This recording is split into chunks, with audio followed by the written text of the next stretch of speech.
Hello everyone, welcome to way to officer. I hope you all are doing well. So मैंने दिया था SBI PO mock number 4 olive board का। So इसका score मैंने आप लोग के साथ शेयर किया हुआ था। तो काफ़ी लोगों ने मुझसे बोला कि मैं इंग्लिश की एनालिसिस करके बताऊं या फिर इंग्लिश का जो पैराजंबल होता है उसे किस तरीके से किया जाता है उसके बारे में बताऊं। एनालिसिस का ऑलरेडी मैंने वीडियो बनाया है, कई बार बनाया है, आप उसे देख सकते हैं। बट पैराजंबल के लिए मैंने अलग से नहीं बताया था, तो मैंने सोचा कि शायद मुझे बताना चाहिए क्योंकि काफ़ी लोगों के मैसेज बार बार आ रहे थे। तो आप लोगों को ऑलरेडी पता होगा, जो ऑलरेडी प्रिपेयर कर रहे हैं उन्हें तो पता ही होगा कि वो किस तरीके से करते हैं। बट जो बिगनर्स हैं तो उन्हें काफ़ी प्रॉब्लम होती है कि किस तरीके से पैराजंबल को करना है, क्योंकि पैराजंबल में गलत होने के चांसेस काफ़ी ज़्यादा हो जाते हैं, राइट। तो आइए स्टार्ट कर लेते हैं एक बार कि देख लेते हैं कि किस तरीके से मेरा क्या अप्रोच रहता है एंड आपका क्या अप्रोच है पैराजंबल को सॉल्व करने के लिए। कमेंट बॉक्स में जरूर बताइएगा। तो आइए स्टार्ट करते हैं। सबसे पहले ये जो पैराजंबल है इसमें दिया हुआ है, in each of the questions given below a set of sentences is given which when properly sequenced from a coherent paragraph arrange the sentences in correct sequence and answer the questions that follow. Sentence 1 is the starting sentence of the passage. तो ये जो पहला sentence दिया हुआ है ये उसने पहले से ही बता दिया है कि ये आपका स्टार्टिंग सेंटेंस होगा।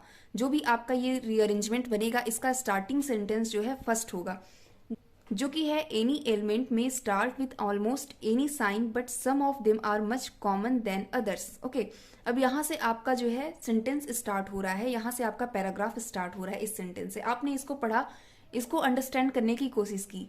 तो इस पैराजंबल में क्या है कि इसमें आपका एक सेंटेंस फर्स्ट सेंटेंस फिक्स करके दे दिया है।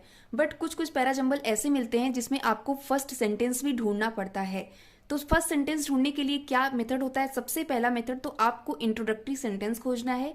ऐसा सेंटेंस जो आपके पूरे पैराग्राफ का इंट्रोडक्शन कर रहा हो, पूरे पैराग्राफ के बारे में बता रहा हो कि हाँ पैराग्राफ इस बारे में होने वाला है, यहाँ से शुरुआत की जा रही है। तो आपको सबसे पहले क्या करना होगा, जितने भी आपके सेंटेंस दिए होंगे सबसे पहले उन सभी सेंटेंस को एक बार पढ़ लीजिए। अगर नहीं समझ में आ रहा है तो फिर से दोबारा पढ़िए और उसे समझने की कोशिश करिए और देखिए कि इसमें कौन सा सेंटेंस ऐसा है जो आपके पूरे पैराग्राफ को इंट्रोड्यूस कर रहा है, मीन्स उसके बारे में बता रहा है। अब देखिए बहुत सारे सेंटेंस आपको ऐसे मिलेंगे जो एंड से स्टार्ट होंगे, इन दीज एरियाज, इस तरीके से दीज से स्टार्ट होंगे, दे से स्टार्ट होंगे, बट से स्टार्ट होंगे। तो ये सब इंट्रोडक्टरी सेंटेंस नहीं होते हैं। इंट्रोडक्टरी सेंटेंस जब भी स्टार्ट होता है तो वो हमेशा एक सब्जेक्ट लेकर आता है, एक सब्जेक्ट के साथ स्टार्ट होता है कि हाँ इस बारे में बात की जा रही है, इसके बारे में आगे बात होने वाली है। ओके, तो इस तरीके से आपको समझना होगा। अब सबसे अच्छा मेथड यही होता है पैराजंबल को अरेंज करने का। और पैराजंबल को स्ट्रॉन्ग करने के लिए आप क्या कर सकते हो, जितनी आप रीडिंग करोगे ना आपके पैराजंबल उतने ही स्ट्रॉन्ग होते जाएंगे। ट्रस्ट मी, जितनी आप रीडिंग करोगे आपको पैराजंबल बनाने में उतनी ही आसानी होती जाएगी। तो रीडिंग मस्ट है इसके लिए। तो सबसे पहले आपने इंट्रोडक्टरी सेंटेंस खोजा। अब इस पैराग्राफ में आपका इंट्रोडक्टरी सेंटेंस पहले से दिया हुआ है, क्या है पढ़ लेते हैं। एनी एलिमेंट में start with almost any sign. कोई भी एलिमेंट जो स्टार्ट होता है सब में कोई ना कोई साइन होती है, एक साइन के साथ स्टार्ट होता है। But some of them are much common than others. But उसमें से कुछ जो होते हैं वो दूसरों से कॉमन होते हैं। तो आपने ये सेंटेंस पढ़ा, इसको अंडरस्टैंड करने की कोशिश की। अब जरूरी नहीं है कि आप एकदम एग्जैक्ट मीनिंग निकाल पाओ, बहुत लोग नहीं निकाल पाते हैं एग्जैक्ट मीनिंग, मुझसे भी नहीं होता, कभी कभी एग्जैक्ट मीनिंग नहीं आती। बट हाँ आप थोड़ा बहुत आइडिया लगा सकते हो कि ये सेंटेंस किस बारे में बोल रहा है, कहना क्या चाह रहा है। उसके बाद देखते हैं हम लोग क्या हो सकता है। इसके नीचे सारे सेंटेंस पढ़ते हैं। It is important to note these signs. दूसरा दिया हुआ है क्यू में, often the first sign of something wrong is that the patient just does not feel fit. Third दिया हुआ है, as soon as this happens he must become alert about the signs. अब देखिए आर में बोला गया है कि as soon as this happens, जैसे ही यह होता है, he must become alert about the science, उसे साइन के बारे में अलर्ट हो जाना चाहिए, राइट। किसे हो जाना चाहिए, आपको तो पता ही नहीं है किसके बारे में बात की जा रही है। साइन के बारे में बात की गई है बट अलर्ट किसे होना है ये तो हमें बताया नहीं गया है अभी। तो ये सेंटेंस आपका फर्स्ट सेंटेंस हो ही नहीं सकता इस रीअरेंजमेंट में। आप खुद देखिए किसे हो जाना चाहिए, साइन के बारे में अलर्ट होना किसे कह रहे हैं हम लोग। हमें जब पता ही नहीं है कि हमारा सब्जेक्ट कौन है, किसके बारे में बात की जा रही है, तो आप कैसे बीच में सेंटेंस तो उठा नहीं दोगे आप इस तरीके से। तो ये तो हम लोग आर कट कर देते हैं, आर हो ही नहीं सकता हमारा फर्स्ट सेंटेंस। एस पे आते हैं, he usually relies on these signs for the diagnosis of the disease. He usually relies, कौन रिलाई करता है, किसके बारे में हम कहना चाह रहे हैं कि कौन रिलाई करता है इन साइंस पर, ये तो हमें बिल्कुल पता ही नहीं है। तो ये भी आपका इंट्रोडक्टरी सेंटेंस हो ही नहीं सकता जब हमें सब्जेक्ट पता ही नहीं है कि हम बात किसके बारे में करने वाले हैं आगे। तो आपका इंट्रोडक्टरी सेंटेंस कैसे हो सकता है, आप खुद सोचिए। तो ये नहीं हो सकता आपका। तो आर और एस को आपने वन से हटा दिया, फर्स्ट सेंटेंस से आपने हटा दिया। दूसरा है आपका, they may help a doctor to decide what is wrong. उन्हें they may help a doctor to decide what is wrong. They किसके बारे में बात की जा रही है, कौन हेल्प कर सकता है डॉक्टर की। आप बीच में से तो स्टार्ट कर नहीं सकते हो कि वे डॉक्टर की हेल्प कर सकते हैं, वे कौन कौन कर सकते हैं डॉक्टर की हेल्प, आपको पता ही नहीं है, तो सेंटेंस की स्टार्टिंग हो ही नहीं सकती है, तो आपका RST गया। अब सेंटेंस को आपको समझना पड़ेगा। पहला सेंटेंस क्या है, एनी एलिमेंट में start with almost any sign but some of them are much common than others. अब देखिए, अब हमें पता चल रहा है कि यहाँ पर साइन के बारे में बात की जा रही है, साइन के बारे में बताया जा रहा है कि साइन जो होते हैं वो कुछ कॉमन होते हैं दूसरे साइन से, तो ये इंपॉर्टेंट है कि आप इस साइन को नोट कर लेंगे तो आपके लिए आसानी हो सकती है, राइट। अब दूसरा क्या हो सकता है, टी में आते हैं, देखते हैं। टी में दिया हुआ है they may help a doctor to decide what is wrong. अब देखिए, साइंस यहाँ पर दिया हुआ है प्लूरल, राइट। प्लूरल के बारे में आपका सब्जेक्ट जो है यहाँ पर प्लूरल है, आपको पता है कि साइंस प्लूरल दिया हुआ है, तो दे जो हो सकता है वो साइंस के लिए बिल्कुल आ सकता है। इसके बाद ये सेंटेंस बिल्कुल आ सकता है कि they may help a doctor to decide what is wrong. जो आपके साइंस हैं वो डॉक्टर को हेल्प कर सकते हैं कि क्या सही है क्या गलत है, राइट।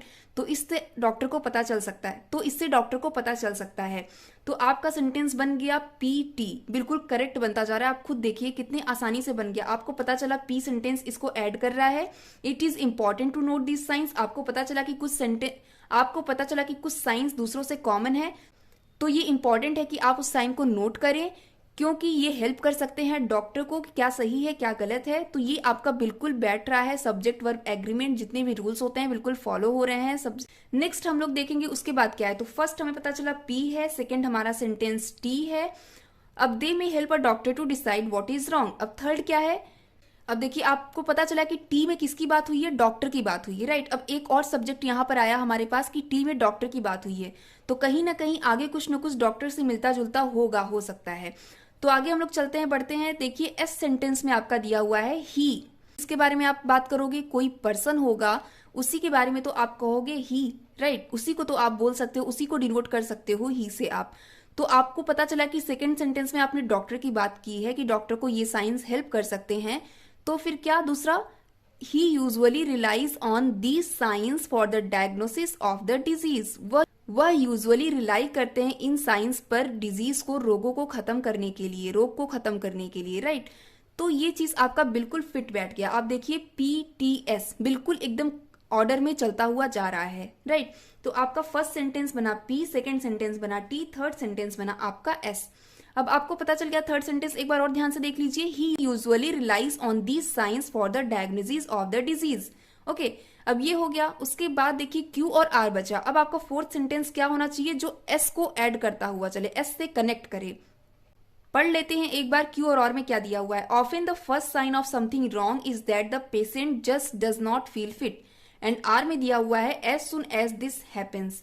अब देखिए R तो बिल्कुल कनेक्ट कर ही नहीं रहा है, क्योंकि आप अगर सेंटेंस को थोड़ा भी अंडरस्टैंड करते होगे तो आप समझ जाओगे सेंटेंस स्टार्ट हो रहा है as soon as this happens, जैसे ही यह होता है। क्या होता है ये तो हमें पता ही नहीं है क्या होता है। कि एस में हमने बात की कि डॉक्टर रिलाई करता है इस साइंस पर रोगों से लड़ने के लिए, रोगों को खत्म करने के लिए।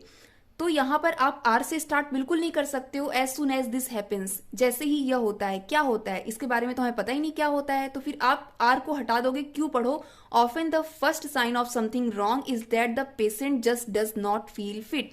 तो आप जब क्यू पढ़ रहे हो तो आपको पता चल रहा है कि हमारा जो एस है वो क्यू से कनेक्ट कर रहा है, लग रहा है कि हमारा पैराग्राफ एक ऑर्डर में चल रहा है। Often the first sign of something wrong is that the patient just does not feel fit, patient जो है फील नहीं करता, फिट फील नहीं करता है, राइट।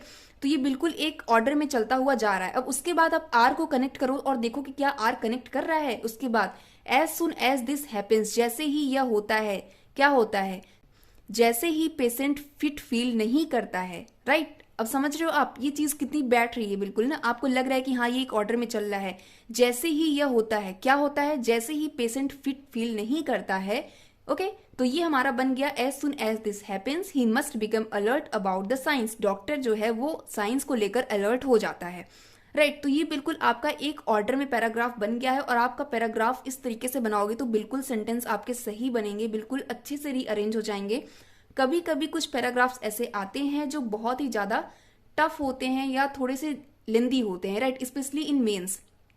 तो इस तरीके के पैराग्राफ्स आते हैं।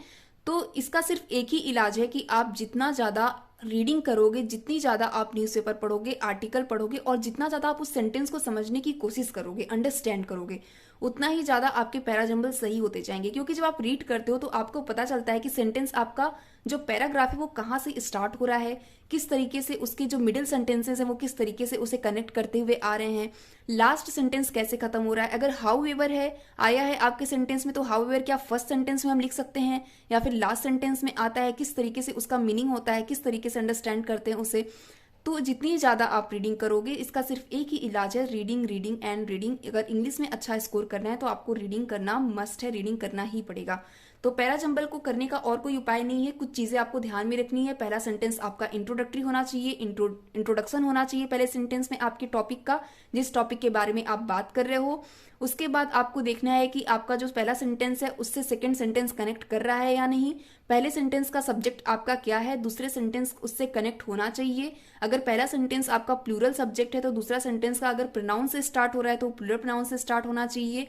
तो इस तरीके की कुछ चीज़ें आपको ध्यान में रखनी पड़ेंगी सेंटेंस को अरेंज करते टाइम। ओके, एंड अगर इस तरीके से ध्यान में रखकर आप अरेंज कर रहे हो, प्लस आप रीडिंग करते जा रहे हो डेली एंड प्रैक्टिस कर रहे हो मॉक से, तो आपके सेंटेंस कभी गलत नहीं होंगे। बहुत ही रेयर चांसेस होते हैं कि आपके गलत हो जाए, कभी कभी कुछ बहुत ही ज़्यादा ट्रिकी आ जाता है तो यस गलत हो जाते हैं, सभी के गलत होते हैं, मेरे भी गलत होते हैं कभी कभी बहुत।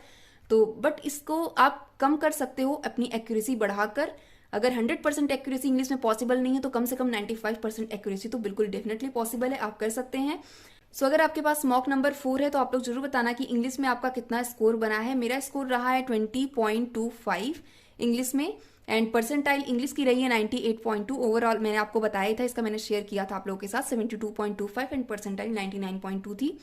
एंड आप लोग भी अपना बताना कि स्पेशली इंग्लिश में आपको ज़्यादा से ज़्यादा प्रॉब्लम किस में आती है, या फिर पैराजंबल अगर आप करते हो तो आपके कितने चांसेस होते हैं कि आप पैराजंबल हमेशा एक्यूरेट कर लो, एक्यूरेसी के साथ कर लो, या फिर आपको भी प्रॉब्लम होती है। अगर प्रॉब्लम होती है तो अभी से रीडिंग स्टार्ट कर दो।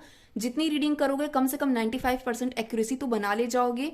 हमेशा पॉसिबल नहीं है, अगर आपको लगता है कि आज मेरा पैराजंबल गलत हो गया या मेरा तैयार नहीं है, ऐसा कुछ नहीं है। कभी कभी क्वेश्चंस ऐसे आते हैं नहीं बन पाते, बट आप रीडिंग करोगे तो एग्जाम में डेफिनेटली बना लोगे अगर क्वेश्चन अच्छे आते हैं तो। अगर आप रीडिंग कर रहे हो और क्वेश्चन एग्जाम में नहीं बन रहे हैं तो इसका मतलब कहीं ना कहीं क्वेश्चन का लेवल हार्ड है, क्योंकि आपने रीडिंग की है और क्वेश्चन इजी है तो वो डेफिनेटली बनने वाला है, राइट। तो यस ये रहा। तो अगर आप ऑली बोर्ड का मॉक अटेम्प्ट करना चाहते हो तो मैं इसका लिंक डिस्क्रिप्शन बॉक्स में दे देती हूँ, तो आप भी वहां से अटेम्प्ट कर लेना। एंड अगर आपके पास है पहले से तो आप जरूर बताना आपका स्कोर कितना रहा है। एंड यस मिलते हैं नेक्स्ट वीडियो में एक अच्छे इन्फॉर्मेशन के साथ, तब तक अपना ख्याल रखिए, खुश रहिए, बेस्ट ऑफ लक।